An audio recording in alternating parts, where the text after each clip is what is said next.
যেহেতু নিয়ম-সামে ১ মাস চা খাওয়া যায় নাই, তো আজকে তো ভাবলাম যে অনেকদিন চা খাওয়া হয় না, একটু চাটা খেয়ে নেই। সকালবেলা উঠে একটু চা বানালাম। তো যাই হোক সকালে বাসি কাজ-টাজ কমপ্লিট করে চলে আসলাম কিন্তু রান্না করার জন্য। তো ভাত এদিকে উঠায়ও দিয়েছি। তো নমস্কার বন্ধুরা, রিপাস ডিমে সকলকে স্বাগত। তোমরা সবাই কেমন আছো? আমি তোমাদের আশীর্বাদ ঠাকুরের কৃপায় ভালো আছি। তো সকালবেলা ভাত রান্না করে নিচ্ছি একবারে সারাদিনের মধ্যে রান্না করে নিচ্ছি। রান্না করতে আজকে ভালো লাগতেছিল না। তো ওই দেখো এই যে লাউয়ের চোচাগুলো রেখে দিয়েছিলাম সেটা একটু আলু দিয়ে ভাজি করব। আর ওই পাশে ডালও উঠায় দিয়েছি, ডাল সেদ্ধ হচ্ছে। আর পেঁপে ভাজিও করলাম। আর ভাতে কিন্তু আলু সেদ্ধ, মিষ্টি কুমড়ো সেদ্ধ দেওয়া হয়েছে। তো এগুলোই আজকে খাওয়া-দাওয়া হবে। মানে টোটালি নিরামিষই রান্না করেছি। আর আমিষ রান্না করব না। তো তারপরে হঠাৎ করে বাবার ফোন মানে গুরু বাবার ফোন যে রান্নাবাড়ি অবশ্য আমার হয়ে গিয়েছিল। খাওয়া তখন বাবা ফোন দিয়েছে যে, "আজকে একটা ভোগ আছে। তো সেখানে আসো মা।" তো যেহেতু বাবা বলছে সেহেতু তো যেতেই হবে। তো তাড়াতাড়ি করে সকল কাজ-টাজ কমপ্লিট করে নিয়ে খাওয়া-দাওয়া করে নিয়ে তারপরে সকালবেলা আরকি এই যে খাওয়া-দাওয়া দেখতে পাচ্ছ মিষ্টি কুমড়া সেদ্ধ, আলু সেদ্ধ, তারপরে ডাল, পাঁপড় ভাজি, পেঁপে ভাজি অনেক কিছুই ছিল আরকি। যেহেতু সারাদিনের জন্য রান্না করেছিলাম তো অনেক কিছুই রান্না করেছিলাম। কিন্তু সেটা তো আর খাওয়া এখন শুধু সকালেই খাবো, দুপুরে আর খেতে হবে না যেহেতু ভোগে খাবো। তো তারপরে একটু জলপাইয়ের টকও করে রাখছিলাম তো জলপাই ফ্রিজে কয়েকদিন সেদ্ধ করে রাখা ছিল সেটাই আজকে একটু টক না করে একটু আচারের মতো করি। তো আর এপাশে এই যে আলু আর উম মানে লাউয়ের চোচা দিয়ে ভাজি সেটা একটু পরে করতেছি। খাওয়া-দাওয়ার পরে একটু রেস্ট নিয়ে তারপরে এটা করতে আসছি। রেস্ট বলতে ৫-১০ ১৫ মিনিটের মতো একটু বসেছিলাম। তারপরে চলে আসলাম এটা রান্না করার জন্য। একটু ক্ষুধাও লেগেছিল। এটা হচ্ছে জলপাইয়ের আচার করতেছি। আর মসলা গুঁড়ো করে নিলাম। মসলার মধ্যে শুকনো মরিচ, তারপর মেথি দিয়ে যদি জিরের গুঁড়া, ধনে তো ছিল না। তো সেটা দিয়ে করলাম। এই যে দেখতে পাচ্ছ ফাইনালি কিন্তু আমার আচারটা হয়ে গিয়েছে। আমি খুব ভালো আচার করতে পারি না কিন্তু আজকে এই আচারটা করেছি। সবাই বলতেছে মানে তোমাদের দাদা, মেয়ে সবাই বলতেছে যে অনেক টেস্ট হয়েছে। আমিও খেয়ে দেখলাম আসলেই ভালো হয়েছে। তো আচার করতেও শিখে গিয়েছি। যাই হোক তারপরে তাড়াতাড়ি করে স্নান-টান করে নিয়ে এদিকে মেয়ে কিন্তু পূজা করে নিল। আর পূজা করতেছে আর আমি দেখো এই পাশে রেডি হয়ে নিলাম যে পিসিও চলে আসছে। ওই পাশে বিপ্লব, তোমাদের দাদা যাবে আর কেউ যাবে না। মেয়ে যাওয়ার কথা ছিল, মেয়ে যাবে না কারণ ওর শরীরটা খারাপ ছিল। বিকেলে আবার 4:30 ওর প্রাইভেট আছে। মানে 4টা থেকে ওর প্রাইভেট আছে, 4:30 না 4টা থেকে প্রাইভেট আছে এই কারণে ও আর যাচ্ছে না। বাসায় থাকতেছিল, রেস্ট নেবে, পড়াশোনা করবে। যে দেখো এখানে সে পূজা করে নিচ্ছে।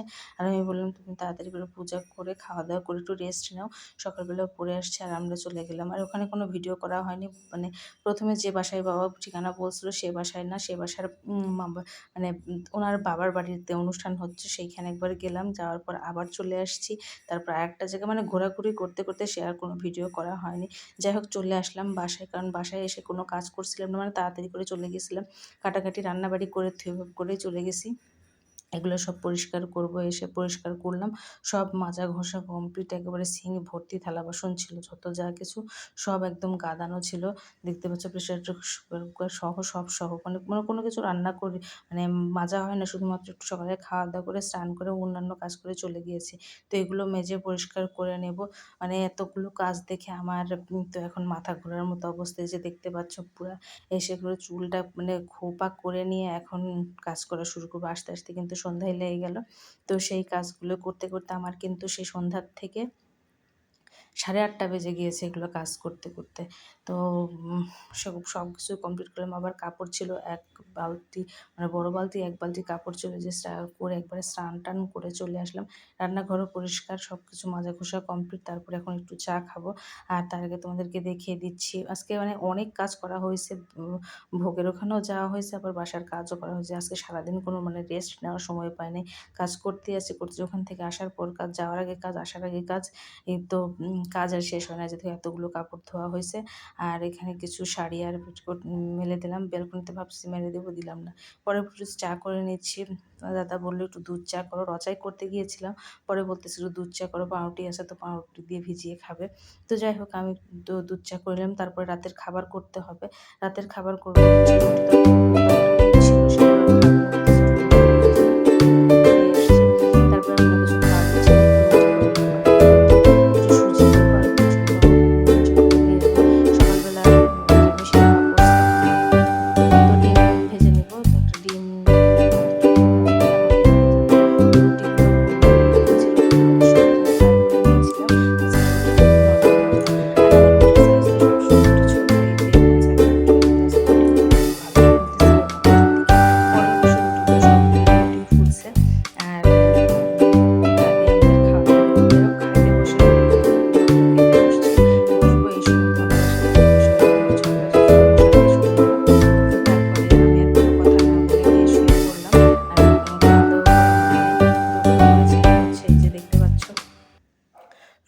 সুজি আর ডিম ভাজি করেছিলাম। পরে ও খাওয়া-দাওয়া করলো। আমি আর খাওয়া-দাওয়া করি নাই।